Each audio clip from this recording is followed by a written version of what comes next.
Hi, everybody. Thanks for coming.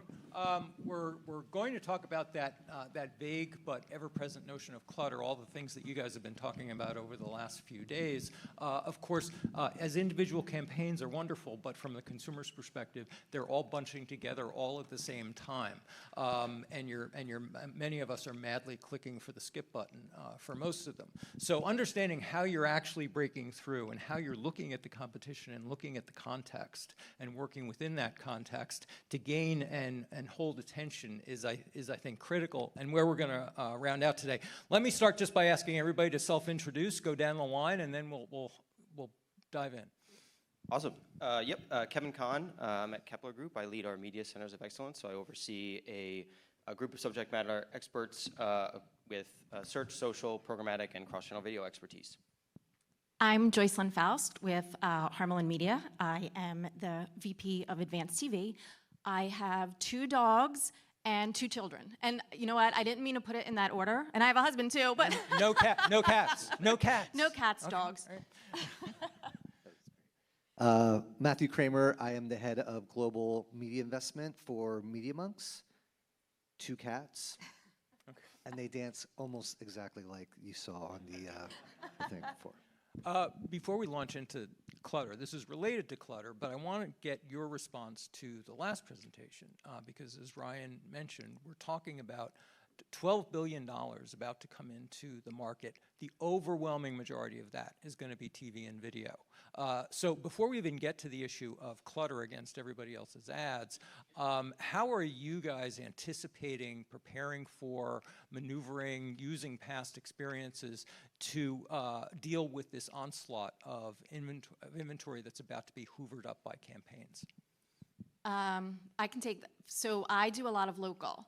And right. We have a list of the hot states, and then within the states, the hot markets. We have conversations with clients early on, like we anticipate these 4 of your markets to be heavy. We suggest that you book a little earlier than you might normally, maybe avoid some day parts. We don't necessarily want them to go dark, like that's a scary thing, right? If you're on all the time and now suddenly you're off, but maybe go lighter or turn it off for the 3 weeks leading up to the election when you think that it's going to be worse, or you'll be surrounded by all of the political that you might not necessarily want to be around. We also look at CTV a little bit more because in that sense, you're not gonna get bumped the same way that you're gonna get bumped in linear, right? Like we can book early in linear, but if you heard, they're coming in at the last minute because that's when, you know, so I'm gonna get bumped. But on CTV, it's a little different because you won't get bumped. The inventory is gone, it's gone, so you might not get it, so get it early. So that's what we're doing, and also looking at other things outside of video. Maybe there are different channels for that time period that we want to explore. Yeah, I know Joyclyn mentioned connected TV as well. The presentation that we just had, I think did a great job at illustrating some of the changing nature of the investment too. I think of that $12 billion, industry estimates, kind of predict a 4 or 5x increase in the amount of political advertising that is going to land on connected TV devices in this presidential cycle versus the last, which is a big seismic change in line with what we've seen from consumption. And what we've talked about a lot this week. So we're thinking really critically about deal types and how we're going to make sure we have access to inventory, and we're not going to be, facing intense pressure and really high clearing prices and some private marketplaces and stuff like that, and taking a different route to supply. Yeah, I mean, I agree with everything they're saying. Look, it's going to be, the second half of the year is going to be really tough, right? Because we haven't even talked about the Olympics, right? So, and Media.Monks, we're not a big upfront we don't do a lot of big upfronts, so we're mainly scatter. So yeah, I mean, we're looking at alternative channels. We know video is really important, so we're talking to them about, okay, we're gonna have some issues with linear, or could. Same thing with CTV. What can we do to supplement that in social video, for example? So definitely looking at plans A, B, C, D, E, and F, because we do expect it to be a very, very tight market. So with that major challenge that sort of envelops everything, let's talk about clutter. It's a vague term, but everybody experiences it and you all have to deal with it. I'd like to hear from each of you how you define clutter and what the key challenge is when you're thinking about clutter and breaking through simply the mass of advertising competition, how you're thinking about it and where you're encountering it most. Yeah, sure. Happy to jump in. I mean, I think David did a really good job of kicking us off this week with kind of just the absolute onslaught of acronyms, right? And the clutter that we have all had to live with, that we've kind of created as an industry, and how that's bled through to the consumer experience as well, whether we're talking about like oversaturation and frequency in the connected TV and OTT space, or just other ways that the consumer experience is getting increasingly fragmented and challenging. Like, you want to go watch whatever game on a streaming service, well, which one is it now? Because there are multiple slices and dices of the rights. So we're thinking about it in a couple of critical ways and trying to combat that. And one very simple, just kind of back to basics, is knowledge sharing and really deep engagement with our partners. There's so much change. It's happening so quickly.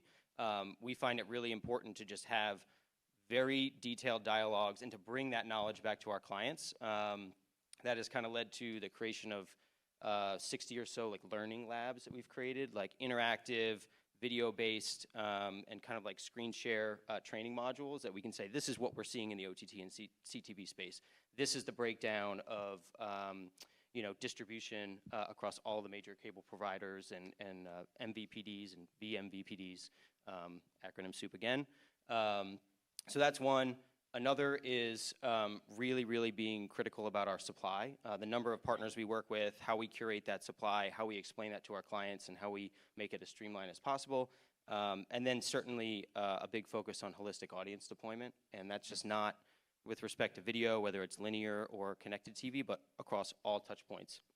Video, social, display, anything that's biddable media, leveraging our first-party data or the data that our clients bring and deploying those audiences across channels so that we can, piece together and push back on some of the limited opportunities for mass reach now. What more can I add? It's a lot of that. Internally, we do a lot of things where we will have cross-training. We all have our disciplines, and we have a video group that is, we have a programmatic person, an OTT person, planners, research. We come together to talk about the different things, the different vendors, what has worked, what are we thinking, where is this going? Let's teach our buyers, teach our planners, integrate all of this knowledge that we have. Like, I'm here, now it's my job to go back and let everybody know what I've learned and take that to our clients. But you work specifically a lot in the local market. Yes. Is there a particular problem within the local market? So a lot of the information is the things that can be done are done on a national basis, like all of these great studies.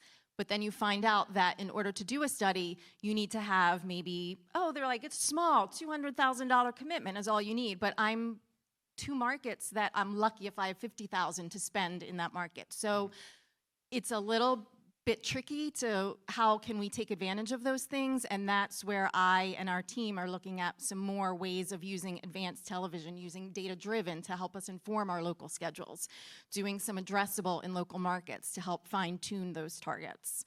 Yeah. Matthew, how are you actually defining clutter? I mean, what does it mean? And then how, what's the key challenge for you? I define clutter as not gaining someone's attention, right? That there's just too much, noise out there that you don't really grab their attention. I mean, without attention, that means they don't know your brand, and if they don't know your brand, you're less likely to sell your service or good, right? So we take attention. Pretty much any campaign we do, we're using T-Vision, we're using Adelaide to make sure we understand, what networks, day parts, programs, which digital, extensions are actually driving the most attention. We do find, by the way, that video and the largest screen, does have the most attention. And attention is not just did they see it, but for how long did they engage with it, right? And we know that video, if you're doing a 30-second ad, about half of that ad on average is what people are watching. But then when you're doing video on TikTok, for example, it's much shorter, right? So we take all of that into account, and it's not that we say we wouldn't use TikTok, right? We do, but we kind of rank that in a way to say, okay, if the main KPI here is to drive brand, then we want to make sure that we're getting the most attention or the highest attention we can. And by the way, there's also a thing called negative attention, right? So we talk about attention as a currency now almost in this industry. And we've done some really cool testing which shows that if you can align the emotional resonance of your ad, of your creative, with the same emotional resonance of the content that you're in, it drives much better brand metrics and actually drives to lower funnel to things like branded keyword search, traffic to your website and things like that. So whenever you're measuring your attention, just make sure that you're also taking that one step I want to further. get to that because that's a really fascinating piece to this, is that contextual piece. But I want to have you two weigh in on how you're defining attention, how you're measuring attention, and how you're thinking about it in terms of avoiding clutter. Yeah, I think what Matthew said is really important. And we've done a lot as well to lean into attention-based measurement. And we look at it as like one piece of a layered attribution or measurement plan, and an important one. So, breaking through that clutter and driving relevance and resonance is absolutely everything, right? We all know, and I think it was discussed earlier this week, that like if the message is relevant and it's served in the right place, you've got a much better chance of driving that outcome that you're looking to achieve. But we've also done a lot to look at, all right, if we're seeing a particular behavior in longer form video versus short form video, TikTok, Reels, you name it, how does that correlate to the results of incrementality testing we've done in platform? What does that look like with respect to MMM readouts we're getting? And where do those patterns move, and how can we link the trends with respect to strong attention driving media placements to full funnel or consumer journey business impact? But you mentioned holistic and this idea of hitting people across these different in a more integrated way. Is attention cumulative? Can it be measured that way, or are we sort of tied to measuring attention in response to a particular instance? I mean, I think right now it's based on specific media placements, but we're looking and building towards that larger pattern and the deeper connection back to the end business result, which I think is really exciting. Joyclyn, how are you measuring attention? I How mean, are you thinking about it? It's this pretty much the same. I hate to keep saying I agree with them. But yeah, trying to find, we had talked about this earlier. One of the things that maybe we're doing now is requesting the last pod of a live linear show, because that's when people who ran out to, or went to the bathroom, grabbed a bite to eat, they're coming back in time. So maybe getting that last pod can help capture or keep that attention.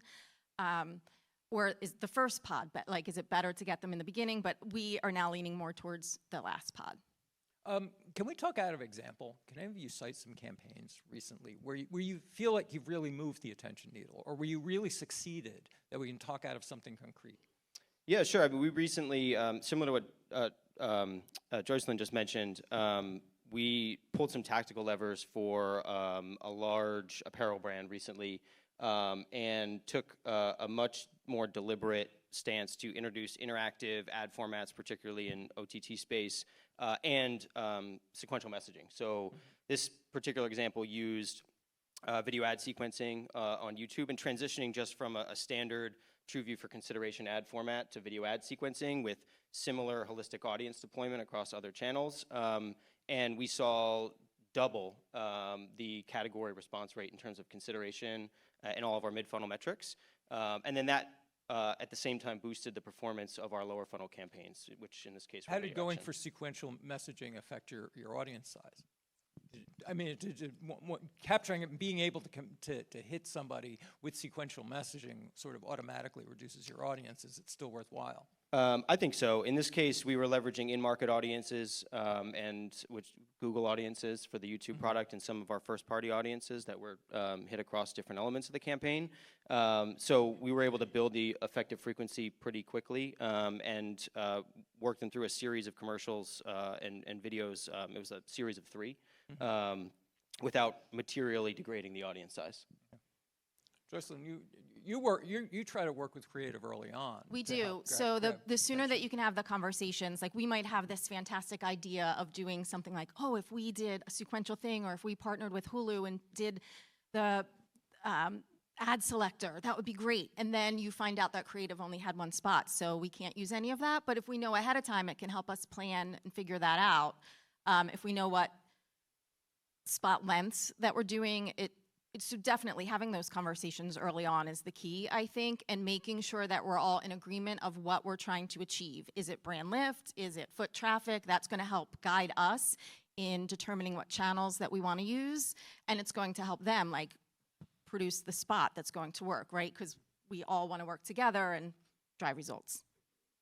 Matthew, I want to draft off of where you started us with attention, and particularly this idea of thinking about context and mood and emotion. Give us some examples of the ways in which you guys are actually literally swapping in creative according to different content contexts and the moods they create. Yeah, I mean, we definitely use data-driven creative wherever we can. It gets a little bit more complicated on the largest screen because even with CTV, a lot of it's VAST versus VPaid delivery. So your ability to like add in a bunch of elements and things like that for engagement is quite limited, or it's getting better, but it's still kind of limited. We were in the situation that you were just talking about, which was, we wanted to drive more attention, but we didn't have control over the creative. Another agency did, and that's what actually drove us to do the type of testing that we did, which was, again, sort of, if I can't change the creative, then how do I make sure that I have better alignment with that emotional resonance between what the spot is already, the creative is what it is, I can't change it, but I can change where I'm placing it, right? And so that's really what led to that test, which is actually, I think, first to market. Give us a couple of examples, whether you can name a brand or not, of the ways in which you're mapping particularly creative against those emotional contexts and emotional resonance. So maybe define it a little bit more. What are different kinds of resonances and what you target and what you avoid? Sure. So the emotional resonance is like, I forget the psychologist who came up with it, but it's like a pinwheel, and there's 8 core emotions, and then it kind of fans out from there. So you have many different 3 or 4 different scorings that you can get. So for this particular creative, it was for a financial brand, and it scored for things like joy, trust, fun, whatever, the creative itself. And so we were able to use a partner who also is scoring that emotional resonance within their pool of content, second by second, by the way, right? Because if it's long form content like a movie on CTV, then there might be a sad scene and there might be a joyful scene. So you want to make sure you're in that right scene before that pod, right? So that's how we did it. So it was, the science behind it, the algorithms behind it, I can't go into, but that was basically the way that we did it. It was programmatically done. It sounds amazing, though. It sounds like an amazing rhythm and cadence to advertising mapping against mood. Yeah. I mean, I can't, it has not been announced yet. There will be, a lot of PR behind it. But what I can say is that we saw double-digit growth in brand metrics, which is huge. And then we saw, let's say, pretty good triple-digit increases in lower funnel metrics, like, again, keyword search or branded keyword search and site visitations. And there was a pre and a post. So we made sure we were in market for a while before we started doing those optimizations. So we had a very, it's always fallible to some extent, but we had a pretty solid baseline to measure against.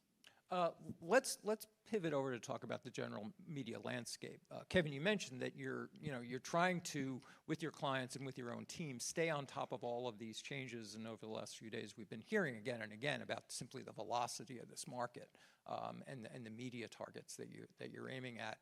What are some of the key challenges coming up, say, through the rest of the year and into next year about the media landscape and how it's changing? What's up? What's down? What do you find most challenging and promising? Yeah, I think great question. Don't want to dive back into the political, the Olympics, and the stuff that's going to happen specifically in the marketplace after having covered that. I think one of the really interesting challenges and ways we can kind of get around the clutter, so to speak, is to really focus on leveraging a full audience view across platforms, as I mentioned, and also to continue diving deeper into which specific ad formats are tying and driving, the best result for full funnel outcomes. And one of the things, the challenges that we're working with our partners in a big way is leveraging the best of all the new AI capabilities that are out there, but also pushing for more transparency from partners at the same time. There's this very big trend, particularly across video, social, search, of cross-format or cross-app products, whether it's PMax with Google or Advantage Plus with Meta, and some of the products that Disney and NBC Universal are pushing out.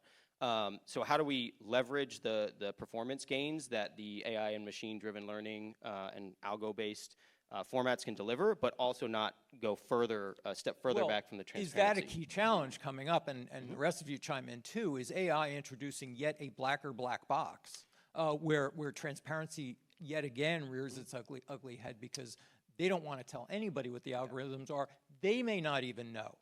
Yep. And I think that's the key, right? It's up to us here to come to our partners and to have a united front and stance in the marketplace, because I do feel strongly that partners need to hear from marketers, from agencies, and from anyone in the space that transparency is something that we need, and we want the AI-driven performance. We know, kind of the train has left the station with respect to these ad formats, but we also, need that level of transparency so that we can have confidence in the brand safety and suitability of the products we're using.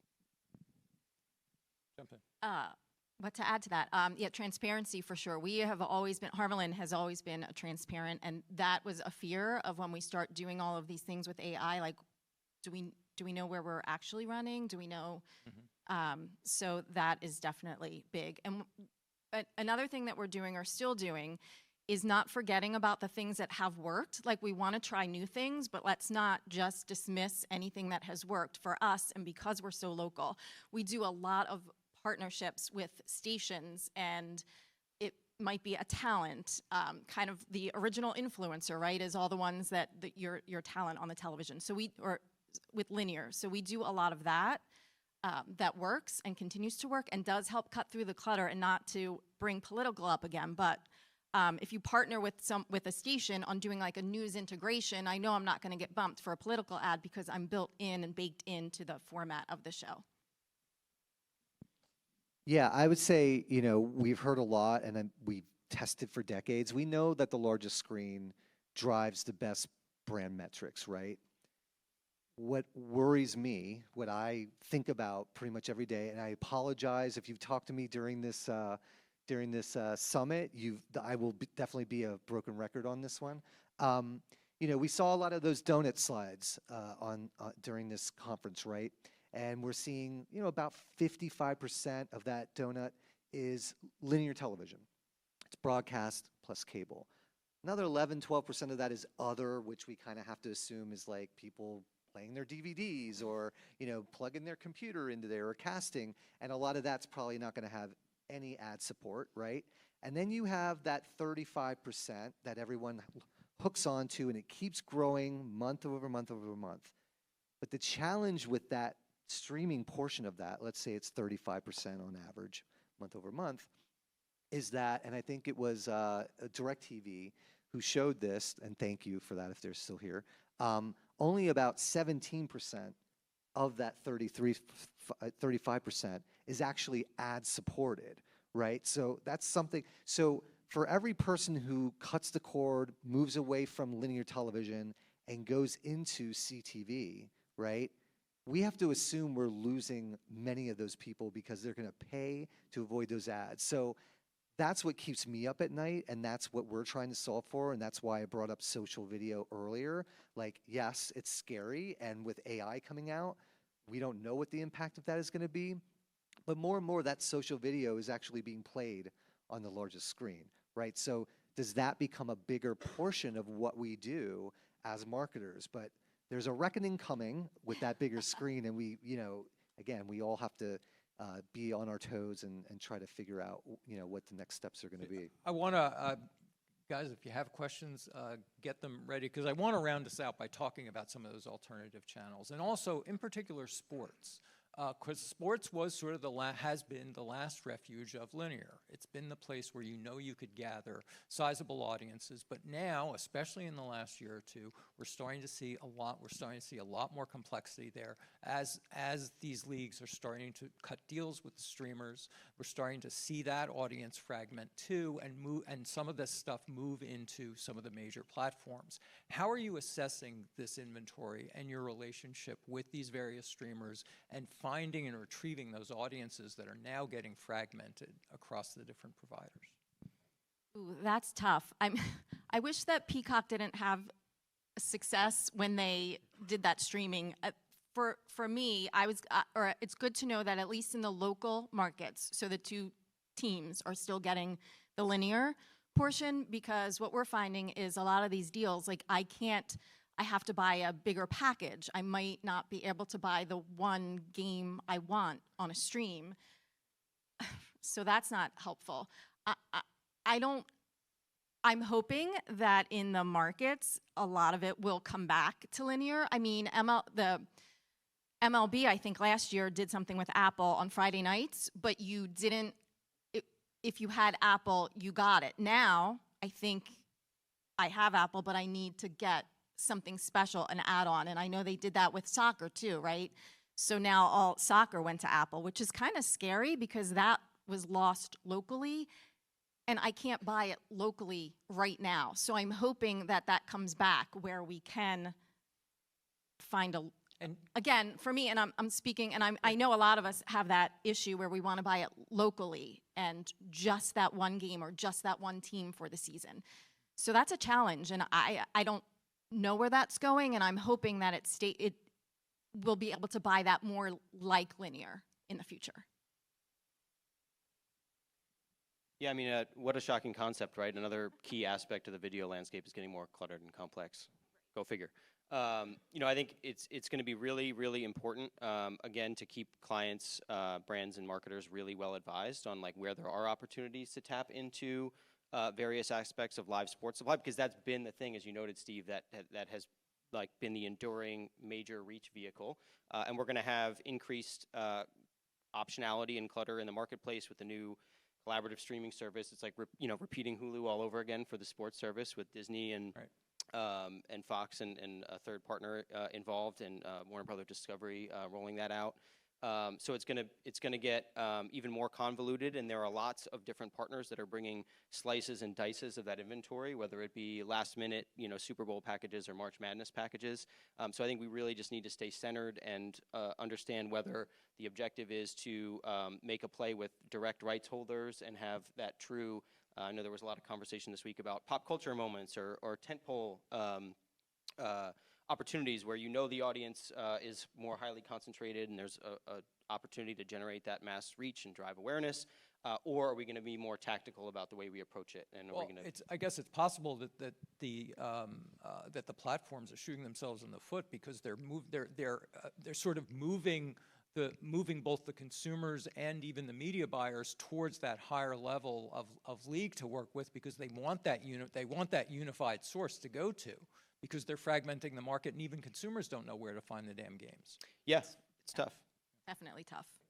I kind of liken it to what's happened with the streaming wars in the past few years. I think eventually we'll see some consolidation, but we saw this just absolute gargantuan number of streaming services kind of proliferate over the years, and now there have been some that have already kind of merged. There will be others that consolidate and collapse as there's probably going to be some acquisition at this point or at some point this year with some of the large streaming services, and it's going to take years for that to play out with sports.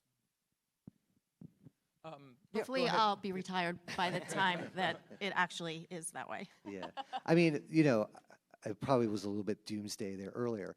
Like, the point I was trying to make, and this kind of goes into the sport thing, is that, you know, live sports is still huge on linear and increasingly on CTV. The point about the donut is that it's not really 55%.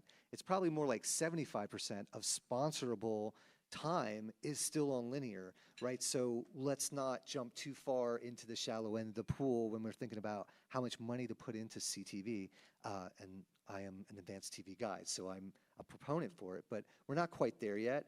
And when it comes to sports, yeah, I mean, we're starting to see a lot of these players come together and, you know, basically have joint ventures in the sports realm, because they understand that at this point they're stronger together than they are. Like, no one has won the war, the app war, right?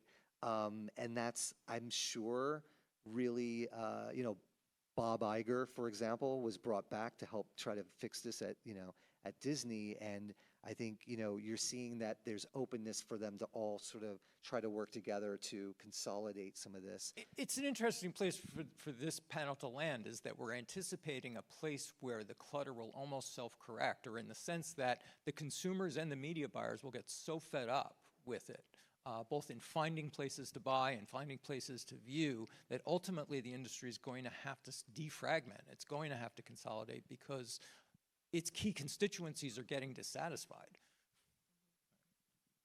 That's my editorial point. Anyway, you guys, let's open it up for questions. This is awesome, you guys. Anyone have a question?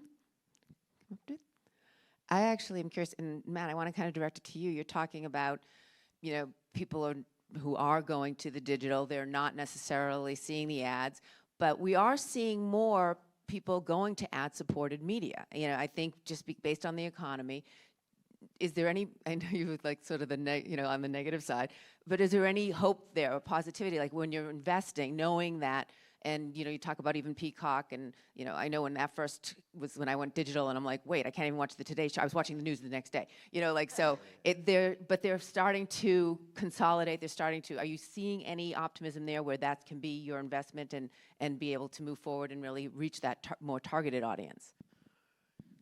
I mean, certainly, you know, AVOD is growing. You know, Netflix being one of the latest ones to do it.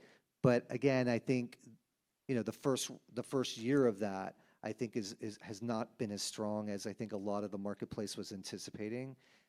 Maybe that's not fair to Netflix, because they've been around for 20 years and people have been paying for that service. I go all the way back to when they were sending me the DVDs in the mail.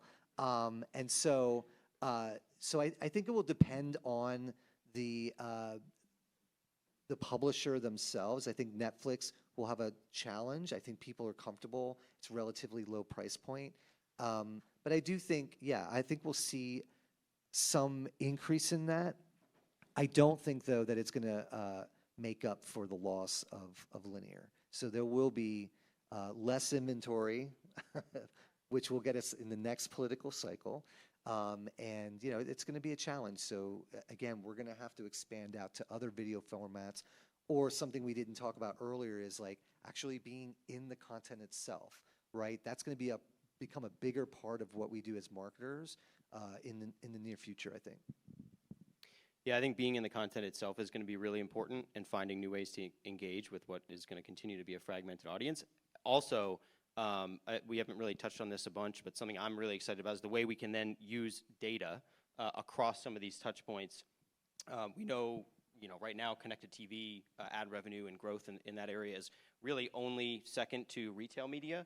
And as you have, you know, Amazon Prime Video kind of opting everyone into an ad-supported format, that I think will have some impact on supply later this year to the plus side. But there's a ton of data and possibility that comes with that. Some of the clean room integrations and the ability to leverage this great awakening of retail media network data that's out there now, and retarget shoppers for any like CPGs, retail and apparel clients out there.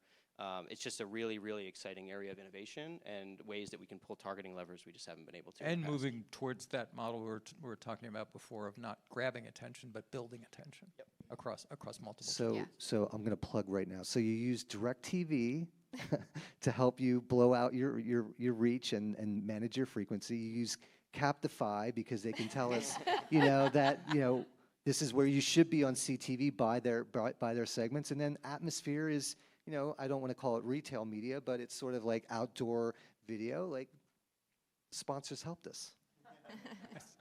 Everybody's happy. Good place to end. Thank you guys so much. Thank you. Thank you, everyone.